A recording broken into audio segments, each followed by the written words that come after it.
வணக்கம் மக்களே. போன வாரம் இந்த இடமே கலர்ஃபுல்லாக இருந்துச்சு. இன்றைக்கி பாருங்கள் 1 2 அந்த மாதிரி பூ தான் பூத்துருக்கு. மொத்தமே ஒரு 10 வெரைட்டியோ 12 வெரைட்டியோ பூத்துருக்கு. இது பாருங்கள் மெமரி ஆஃப் ரெட் ஆரஞ்சு கலரில் பூத்துருக்கு. நம்ம பிக்சரில் பார்க்குற மாதிரியே நமக்கு பூக்கும் அப்படின்னு சொல்ல முடியாது. கொஞ்சம் சேஞ்சஸ் இருக்கும். அதோட பர்ஃபெக்ட் லுக்கு வர வரைக்கும் நம்ம வெயிட் பண்ணணும். இது மெமரி ஆஃப் ரெட்டு. அப்புறம் இன்னும் 2-3 வெரைட்டி இருக்குது. ஆனால் இன்றைக்கி வீடியோவோட முக்கியத்துவம் வந்து ரெயின் லில்லி கிடையாது. ஒரு குட்டி சர்ப்ரைஸ் இருக்குது. வாங்க சர்ப்ரைஸை பார்க்கலாம். இந்த அதிசயத்தை பாருங்களேன். இதெல்லாம் ஒரு அதிசயமானு கேட்டுறாதீங்க. இது என்னன்னு பார்த்தீங்கன்னா மாங்காய் செடி. நான் வந்து சப்போட்டா மாம்பழம் சாப்பிட்டுட்டு 2 விதையை வந்து இந்த பெயிண்ட் வாலியில் புதைச்சி வச்சுருந்தேன்.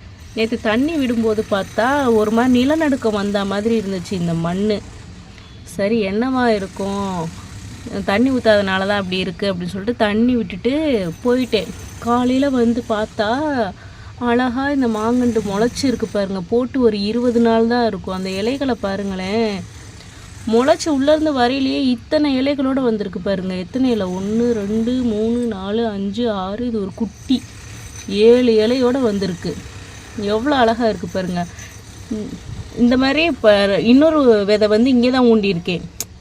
இப்போ தெரியுதா அந்த கிராக்கு, உங்களுக்கு தெரியுதா நிலநடுக்கம் வந்த மாதிரி கிராக்கு இப்படி தான் இருந்துச்சு. இதை தோண்டி பார்ப்போமா உள்ளுக்கு அந்த சைடு முளைச்சிருக்கான்னு. பார்த்தீங்களா, முளைப்பு வந்திருக்கு. செம்மையாக இருக்குது. இது மாங்காவோட முளைப்பு தான். எங்கே தான் நான் மாங்காய் புதைச்சி வச்சேன். இப்படி இருக்குது பாருங்களேன். நாளைக்கு அதுவும் மேலே வந்துடும் நினைக்கிறேன். இதுதான் இந்த வீடியோவோட அதிசயம்.